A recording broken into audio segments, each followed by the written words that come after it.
నమస్తే ఎస్ఆర్కే న్యూస్కి స్వాగతం. ముందుగా హెడ్లైన్స్.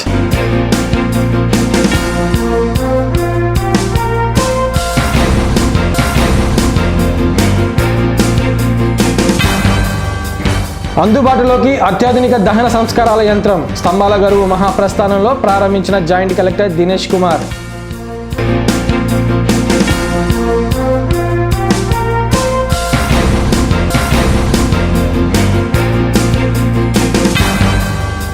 ఈ నెల 31న ఏఐటియుసి శత జయంతి జయప్రదం చేయాలని నాయకులకు పిలుపు.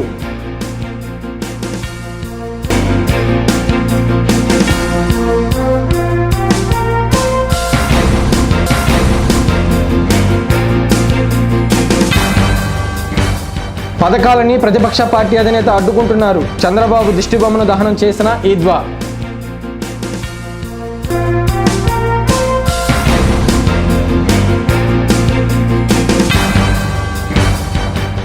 గ్యాస్ ఆధారిత దహన సంస్కారాల యంత్రం అందుబాటులోకి వచ్చింది. గుంటూరు స్తంభాల గరువులోని మహాప్రస్థానంలో అత్యాధునిక పరిజ్ఞానంతో ఈ యంత్రాన్ని ఏర్పాటు చేశారు. జాయింట్ కలెక్టర్ దినేష్ కుమార్ శనివారం ఈ యంత్రాన్ని ప్రారంభించారు. ఈ సందర్భంగా ఆయన మాట్లాడుతూ క్రిమిటోరియం మిషనరీని ప్రతిష్టాత్మకంగా ప్రవేశపెట్టడం జరిగిందని చెప్పారు. ఇది విజయవంతమైతే దశల వారీగా అందుబాటులోకి తీసుకువస్తామని అన్నారు.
ఎస్సీ, ఎస్టీ, బీసీ, మైనారిటీల సంక్షేమ పథకాలను చంద్రబాబు అడ్డుకుంటున్నారని ఈద్వా వ్యవస్థాపకులు రాజసుందరం బాబు ధ్వజమెత్తారు.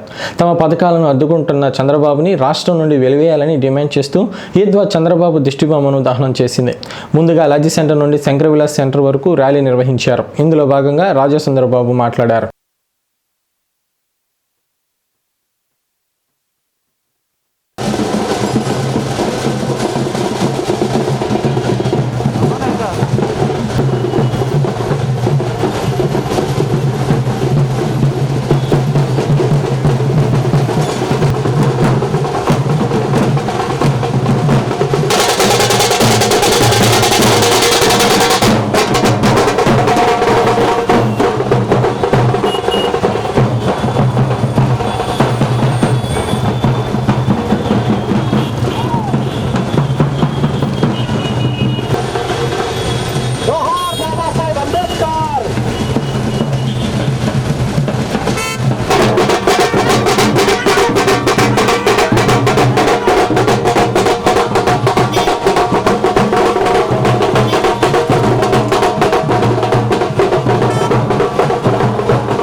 నా పేరు డాక్టర్ గోల్డమూడి రాజసుందరబాబు.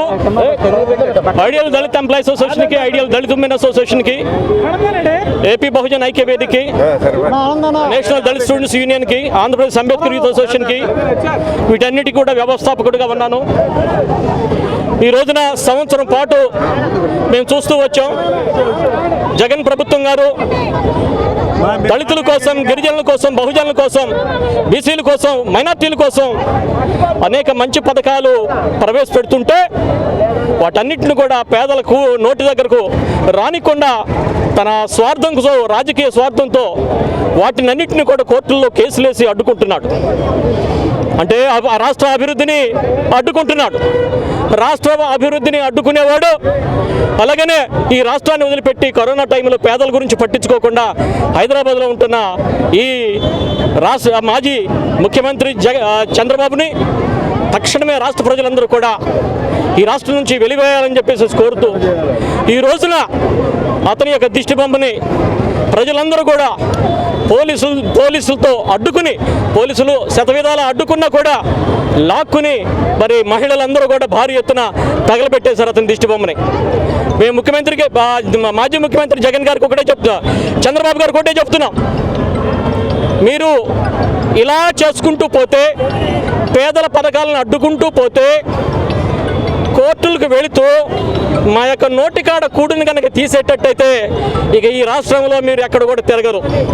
ప్రతి గ్రామంలో నీ యొక్క బొమ్మలు తగలబెడతారు. ప్రతి గ్రామంలో నువ్వు వస్తే చాలు రాళ్ళేసి చెప్పులేసి నిన్ను ఖండిస్తారని వైనాన్ని. ఇది తెలుసుకోవాలి. ఇది సరైన రాజనీతి కాదు. రాష్ట్ర అభివృద్ధి కోసం నువ్వు సహకరిస్తే రాజకీయాల్లో నిలబడతావు, లేకుంటే మాత్రం నువ్వు నాశనమైపోతావని చెప్పి పేదల ప్రజల నోళ్లు కొట్టిన వాళ్ళు ఎవరు కూడా బాగుపడరని చెప్పేసి మేము తెలియజేస్తున్నాం. నువ్వు నాశనం అయిపోతావని చెప్పేసి మేము హెచ్చరిస్తున్నాం. ఈ రోజున ర్యాలీగా కలెక్టరేట్కి వెళ్తున్నాం. ఇదే కార్యక్రమం కాదు, ఇక నుంచి నిరంతరం ప్రతి డివిజన్కి వెళ్తాం, ప్రతి మండలానికి వెళ్తాం. ప్రజలందరూ కూడా మేము ఆయత్తం చేస్తాం, నిన్ను ఎదుర్కొంటామని చెప్పేసి మేము తెలియజేస్తున్నాం. కోవిడ్ నిబంధనలు పాటిస్తూ వ్యాపార లావాదేవీలు నిర్వహించుకోవాలని ఛాంబర్ ఆఫ్ కామర్స్ అధ్యక్షులు ఆంజనేయులు వ్యాపార వర్గాలకు విజ్ఞప్తి చేశారు. దసరా పండుగ సందర్భంగా ప్రతిరోజు ఉదయం 10 గంటల నుండి రాత్రి 9 గంటల వరకు వ్యాపారాలు చేసుకోవచ్చునని చెప్పారు.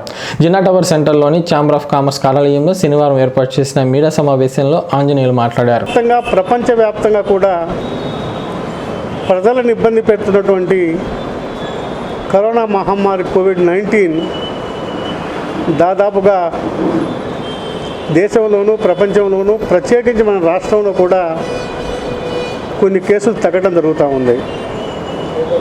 ప్రభుత్వం ఎన్ని కార్యక్రమాలు చేపట్టినప్పటికీ ప్రజల్లో కానీ, వ్యాపార వర్గాల్లో కానీ, రైతుల్లోని, రైతు కూలీలు కానీ సామాజిక పరమైనటువంటి జాగ్రత్తలు తీసుకోపోయేటట్లయితే దాన్ని నియంత్రించడం చాలా కష్టతరం అనేది మనందరికీ తెలిసిన విషయమే. ఎందుకంటే ఒక పక్క 2 నెలలు పూర్తిగా లాక్డౌన్ అయినప్పుడు చిన్న చిన్న వ్యాపార వర్గాలు కానీ, పెద్ద ఇండస్ట్రీ కానీ, రైతులు కానీ, కార్మికులు కానీ ప్రతి ఒక్కళ్ళు కూడా, అట్లాగే ప్రెస్ మీడియా కానీ, మన పేపర్ మీడియా కానీ ప్రతి ఒక్కళ్ళు కూడా కనీసం జీవనోపాధికి కూడా ఇబ్బంది కలిగే పరిస్థితిని మనందరం చూడటం జరిగింది. అదే కాకుండా అనేక మంది తెలిసి తెలియని వ్యక్తులు హాస్పిటల్లో వయసులో ఉన్నవాళ్ళు కానీ, చిన్నవాళ్ళు కానీ, పెద్దవాళ్ళు కానీ, పదవులు ఉండేవాళ్ళు కానీ అనేక మంది మరణించడం జరిగింది. ఆయన మరణాల రేటు తక్కువ ఉన్నప్పటికీ కూడా ఎంతో కొంతమంది మన వాళ్ళని మనందరం కూడా కోల్పోవడం జరిగింది. అయితే వ్యాపార రీత్యా ప్రజలకు ఇబ్బంది లేకుండా ఉండాలనే ఉద్దేశంతో రోజు రోజుకి తగ్గుతున్న కరోనా దృష్ట్యా ప్రత్యేకించి ప్రజలందరూ పాల్గొని పనిచేసేటువంటి ఒక మంచి పండగ దసరా పండగకి అందరూ కూడా నిత్యావసర సరుకులు కానీ, మరొక వస్తువులు కానీ అన్నీ తెచ్చుకోవడానికి ఇబ్బంది లేకుండా ఒత్తిడిని కంట్రోల్ చేయడం కోసం ఉదయం 10 నుంచి రాత్రి 9 వరకు కూడా షాపులు తీయటానికి కలెక్టర్ గారిని అడిగి, అట్లాగే సెంట్రల్ గవర్నమెంటు, స్టేట్ గవర్నమెంటు, ఉన్నతాధికారులు అందరూ కూడా సమీక్షించిన తర్వాత ఉదయం 10 గంటల నుంచి రాత్రి 9 గంటల వరకు షాపు తీసుకోవడం కోసం పర్మిషన్ ఇవ్వటం మరి సంతోషకరం. అయితే ప్రత్యేకించి వ్యాపార వర్గాలు కానీ, ప్రజలు కానీ కార్మిక కర్షకులు ఎవరైనా సరే ప్రజలందరూ కూడా నేర్చుకోవాల్సింది ఏంటంటే మాస్కును తప్పనిసరిగా ధరించాల్సిన పరిస్థితి ఉంది అనేది మీరందరూ గ్రహించాల్సిన అవసరం ఉంది. మాస్కు ధరిస్తే ఎదటివాడికి ఇబ్బంది కలిగినప్పటికీ కూడా మనకు ఇబ్బంది కలిగే పరిస్థితి దూరం అయ్యే అవకాశం ఉంటుంది. అయితే ప్రత్యేకించి వ్యాపారస్తులు ఏంటంటే అనేక రకమైన జాగ్రత్తలు తీసుకొని కరోనా కట్టడి చేయడం కోసం ముందుండాలని చెప్పేసి మరి కలెక్టర్ గారు కానీ మన మీటింగ్లో చెప్పడం జరిగింది. నో మాస్క్ నో ఎంట్రీ, అంటే మాస్క్ లేకపోతే షాపులోకి ఎంట్రీ చేయొద్దు. No mask no sale, mask లేకపోతే ఎవరికి వస్తువులు అమ్మేటువంటి పరిస్థితి చేయవద్దు. ఈవెంతో మెడికల్ షాప్స్ కానీ, హోటల్స్ కానీ, సినిమా హాల్స్ కానీ, కూరగాయల మార్కెట్లు కానీ, మాంసం మార్కెట్లు కానీ, వెజిటబుల్ మార్కెట్, అంటే ప్రతిదీ కూడా ప్రజలతో లావాదేవీలు సంబంధించినటువంటి వ్యక్తులు ఎవరైనా సరే no mask no sale, no mask no entry తప్పనిసరిగా పెట్టాల్సిన అవసరం ఉంది. అలా ఆఫీసులు అయితే అటు ప్రభుత్వపరమైన ఆఫీసులు కానీ, లేకపోతే మామూలు ఆఫీసులు కానీ, ఆడిట్ ఆఫీసులు కానీ, అడ్వకేట్స్ కానీ ఎవరైనా సరే no mask no entry, no mask no talks. Mask లేకపోతే రావద్దు, వచ్చినా మాట్లాడడం. కాబట్టి అట్లా కనుక మనం ఆచరించే పరిస్థితి వచ్చేటట్లయితే తప్పనిసరిగా కరోనాను పూర్తి స్థాయిలో మనం నిర్మూలించే అవకాశం ఉంటుంది. కాబట్టి ఇది ఒకళ్ళ బాధ్యత కాదు, ప్రజలందరూ బాధ్యత అని చెప్పుకొని నేను మనవి చేస్తున్నా. పర్టికులర్ వ్యాపారస్తులు కూడా ఎక్కువ మంది జనంతో సత్సంబంధాలు కలిగి ఉంటారు కాబట్టి ఎక్కువ మంది వచ్చే అవకాశాలు ఉన్నాయి కాబట్టి చేయాల్సిన అవసరం ఉంది. ప్రత్యేకించి మహల్స్ అయితే బయట ఒక వ్యక్తిని పెట్టి శానిటేషన్ పెట్టి టెస్ట్ చేసి, అంటే ఎవరైతే దానికి టెస్టింగ్లో అంటే బాడీ యొక్క హీట్ ఎక్కువ ఉండేటట్లయితే వాళ్ళని రిఫ్యూజ్ చేయడం కానీ, అట్లాగే కోవిడ్ టెస్ట్ ఉంటే చూపించి అడగమంటాం కానీ, శానిటేషన్ ఇవ్వడం కానీ చేసే పరిస్థితి వస్తేనే ఎంట్రన్స్ ఇవ్వాల్సిన అవసరం ఉంది. కాబట్టి ప్రత్యేకించి పెద్ద పెద్ద మాల్స్ని కానీ, హోటల్స్ కానీ, లాడ్జెస్ కానీ తగిన చర్య తీసుకోవాల్సిన అవసరం ఉందని చెప్పి మనం చేస్తూ ఉన్నాం. అయితే వ్యాపారస్తులు కానీ, ప్రజలు కానీ ఇలాంటి కనుక చేయకపోయేటట్లయితే దాదాపుగా డిస్ట్రిక్ట్ మేజిస్ట్రేట్ అయినటువంటి కలెక్టర్ గారు కానీ, ఎస్పీ గారు కానీ, రెవెన్యూ డిపార్ట్మెంట్ కానీ, హెల్త్ డిపార్ట్మెంట్ కానీ, పోలీస్ డిపార్ట్మెంట్ కానీ, మున్సిపల్ కమిషనర్ కానీ, మున్సిపల్ డిపార్ట్మెంట్ కానీ, లేబర్ డిపార్ట్మెంట్, ఏ డిపార్ట్మెంట్ అయినా వచ్చి షాపులను కానీ, హోటల్స్ కానీ, సినిమా హాల్స్ కానీ చెక్ చేసే అవకాశం ఉంది. చెక్ చేసే అవకాశం ఉన్నప్పుడు ఏంటంటే mask no mask no sale అని బోర్డు ఉన్నప్పటికీ అక్కడ వాళ్ళు ఉన్నటువంటి యాజమాన్యం కానీ, గుమస్తాలు కానీ ఎవరైనా మాస్క్ పెట్టుకోకపోతే తక్షణమే కొట్టుని మూసేసే అవకాశం, సీజ్ చేసే అవకాశం ఉంది. ఏ షాప్ అయినా, ఏ సంస్థ అయినప్పటికీ కూడా నో మాస్క్ నో సేల్స్ అని బోర్డు లేకపోయినా ఇబ్బంది పెట్టే అవకాశం ఉంది. నో సేల్స్ నో మాస్క్ అని ఉండి కూడా వాడు ధరించకపోయినా, దూరం పాటించకపోయినా, శానిటేషన్ లేకపోయినా, కోవిడ్ నిబంధనలు ఏది పాటించకుండా అతిక్రమించి జనానికి కరోనా మహమ్మారిని వ్యాప్తి చెందేదానికి ప్రయత్నం చేస్తారో వాళ్ళు కఠినతరంగా శిక్ష అనుభవించే అవకాశం ఉన్నది. కాబట్టి వ్యాపార వర్గాలు, ప్రజలు, ఆంధ్రప్రదేశ్లో ఉన్న మన అందరం కూడా మన బాగు కోరి, మన క్షేమం కోసం, మనందరం ప్రాణాలు రక్షించుకోవడం కోసం ప్రతి వ్యక్తి కూడా మాస్కును ధరించి, దూరం పాటించి, శానిటేషన్ చేయాలని చెప్పేసి కూడా నేను ప్రజలందరూ రిక్వెస్ట్ చేస్తున్నా. వ్యాపారస్తులు అయితే ఇబ్బంది పడకుండా ఉండాలి అంటే తప్పనిసరిగా కోవిడ్ నిబంధనల్ని పాటించాలి తప్ప తూచా తప్పకుండా పాటించండి. అంతేగాని మీరు కనుక అతిక్రమించే పరిస్థితి వస్తే ఎవరికి చెప్పినా షాపును క్లోజ్ చేసిన తర్వాత తీసుకునే అవకాశమే లేదు. కాబట్టి తప్పనిసరిగా మీరందరూ పాటించాలని చెప్పి ప్రజలని, వ్యాపార వర్గాలని, కార్మికుల్ని, కర్షకుల్ని అందరినీ కూడా ప్రత్యేకించి రెండు చేతులు జోడించి మనం కాపాడుకోవడం కోసం, మన ప్రాణాలు రక్షించడం కోసం, ఎదుటివారి ప్రాణాలు రక్షించడం కోసం మన ఆంధ్రప్రదేశ్ కరోనాకు దూరంగా మమ్మారు ఉండాలి అంటే ఈ నెల 31న ఏఐటియుసి శత జయంతి వేడుకలు నిర్వహిస్తున్నట్లు ఏఐటియుసి నాయకులు వెల్లడించారు. ఈ వేడుకలకు కార్మికులు పెద్ద ఎత్తున తరలి రావాలని పిలుపునిచ్చారు. కొత్తపేటలోని సిపిఐ కార్యాలయంలో శనివారం ఏర్పాటు చేసిన మీడియా సమావేశంలో ఏఐటియుసి నాయకులు మాట్లాడారు.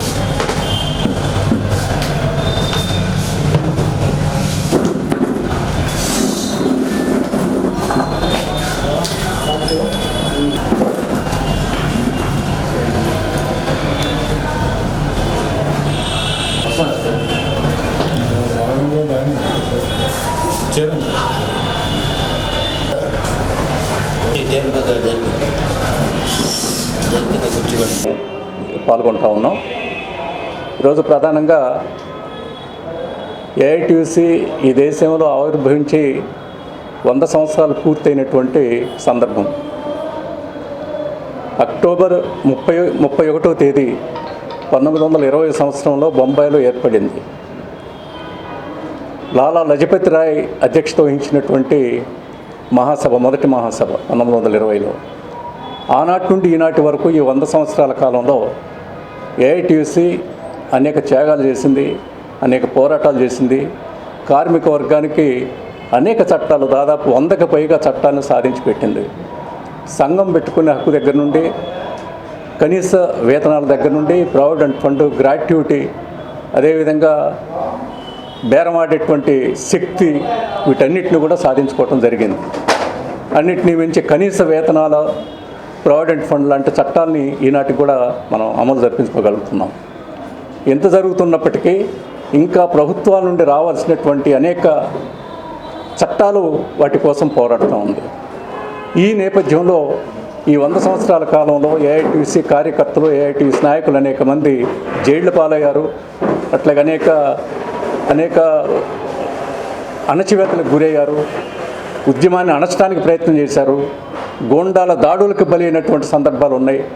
వీటన్నిటినీ అధిగమించి ఈరోజు దేశంలో ఒక వామపక్ష కార్మిక సంఘాల్లో ప్రథమమైనటువంటి కార్మిక సంఘంగా ఈరోజు ఉన్నది. ఈ సందర్భంగా మేమందరం దేశవ్యాప్తంగా కూడా ఈ ఉత్సవాన్ని, సెంటనరీ సెలబ్రేషన్స్ 100 సంవత్సరాలు అయిన సందర్భంగా జరుగుతున్నటువంటి ఈ ఉత్సవాన్ని నిర్వహించుకోవడం జరుగుతూ ఉంది.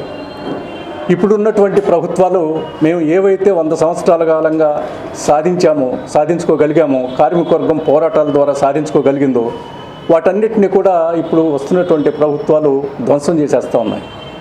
44 కార్మిక చట్టాలను రద్దు చేసేసి 4 కార్మిక చట్టాలు తీసుకొచ్చినటువంటి నేపథ్యం. ఎటువంటి చర్చ కూడా లేకుండా రాజ్యసభలో మొన్న ఆమోదించడం జరిగింది. వాటన్నిటికి వ్యతిరేకంగా కార్మిక వర్గం గత 10 సంవత్సరాల నుండి ఈ ప్రయత్నాలు చేస్తామంటే పోరాడుతూ ఉన్నాం. మిగతా కార్మిక సంఘాలన్నింటినీ కూడా ఐక్యం చేసి ఒకే వేదిక మీదకి తీసుకొచ్చి ఇటు యాజమాన్యాలు, ప్రభుత్వాలు అనుసరిస్తున్నటువంటి కార్మిక వ్యతిరేక విధానాలకి నిరసనగా, ప్రతిఘటనగా పెద్ద ఎత్తున దేశవ్యాప్తంగా పోరాటాలు నిర్వహిస్తున్నటువంటి చరిత్ర ఏఐటీయూసీది.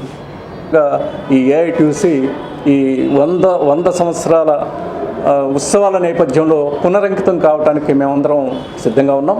31వ తేదీ నాడు ఈ రాష్ట్రంలో, అదేవిధంగా ఈ జిల్లాలో, నగరంలో పెద్ద ఎత్తున ర్యాలీలు, సభలు, జెండా ప్రతిష్టాపనలు, అదేవిధంగా అవకాశం ఉన్న చోట బ్లడ్ డొనేషన్స్, ఇంకా వివిధ పద్ధతుల్లో పండగ వాతావరణంలో ఏఐటీయూసీ ఈ సెంటనరీ సెలబ్రేషన్స్ నిర్వహించుకోవడానికి మేము సిద్ధమవుతున్నాం.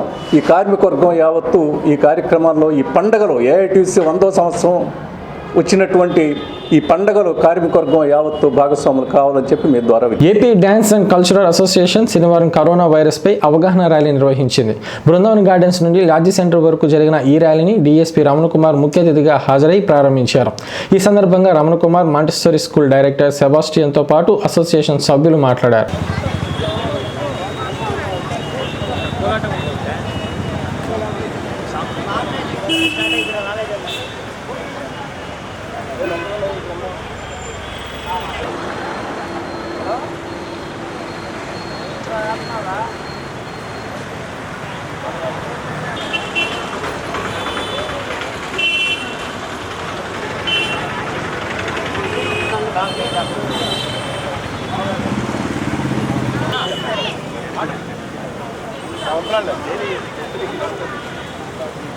పట్టుకోండి, బోటు పట్టుకోండి.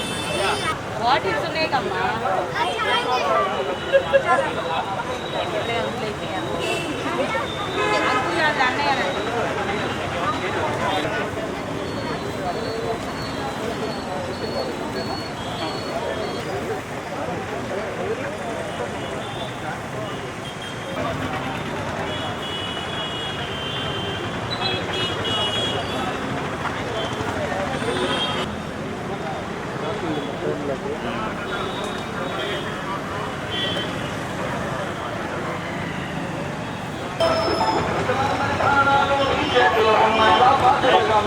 Okay.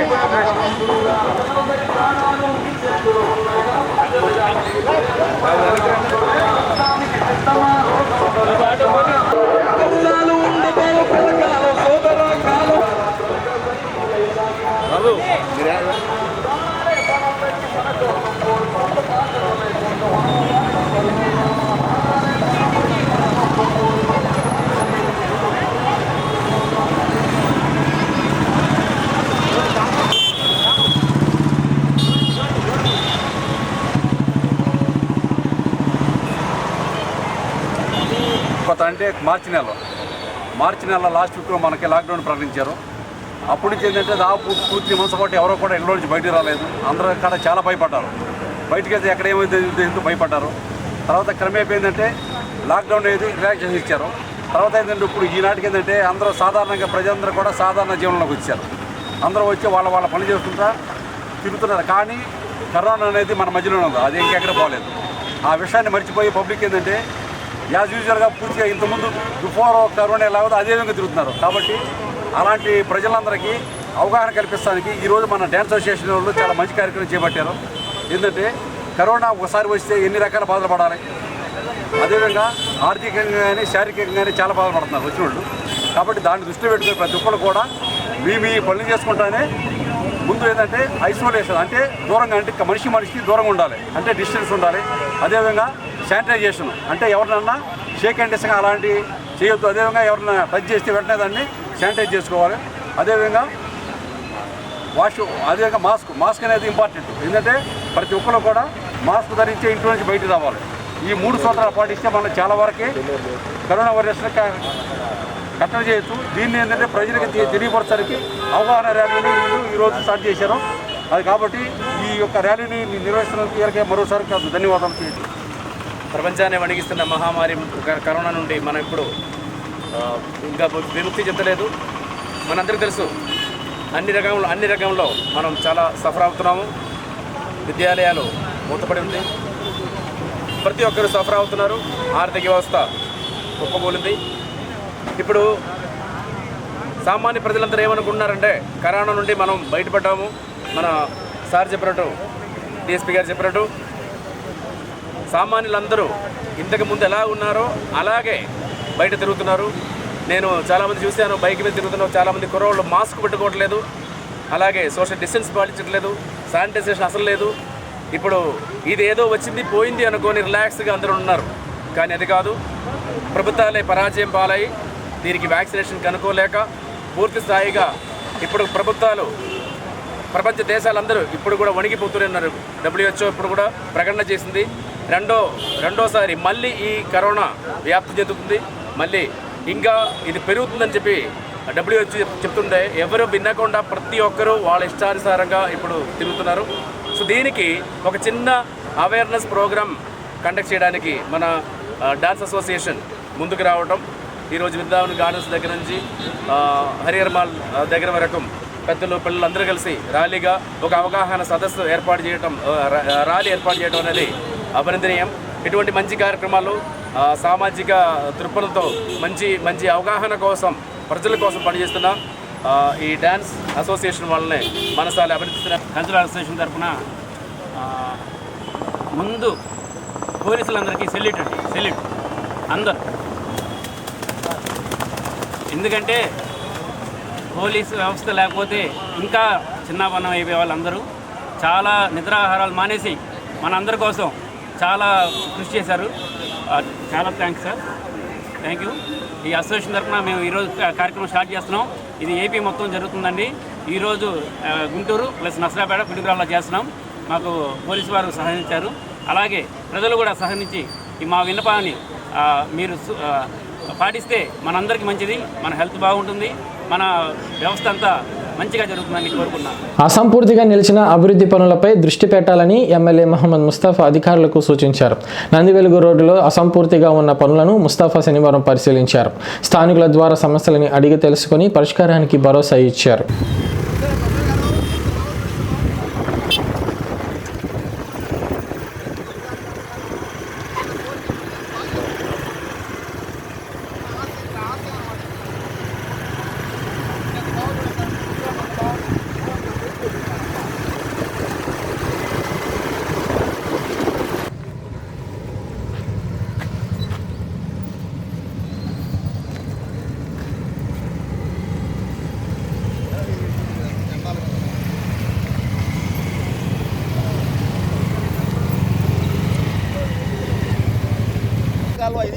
రాయి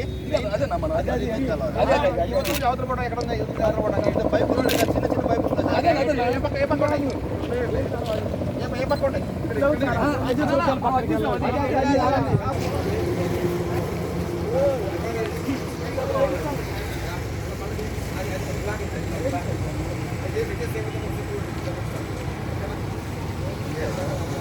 వార్తలు ముగించే ముందు ముఖ్యాంశాలు మరొకసారి.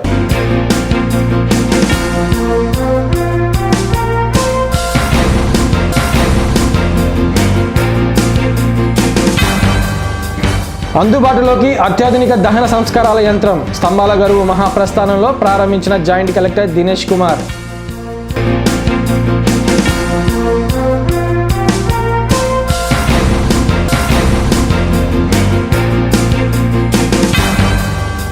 ఈ నెల 31న ఏఐటియుసి శత జయంతి జయప్రదం చేయాలని నాయకులకు పిలుపు.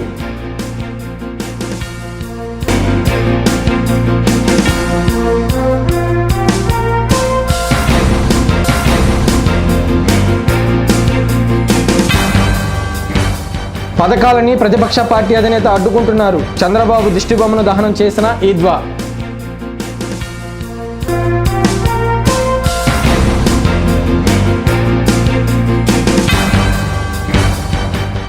ఈ వార్తలు ఇంతటితో సమాప్తం. నమస్కారం.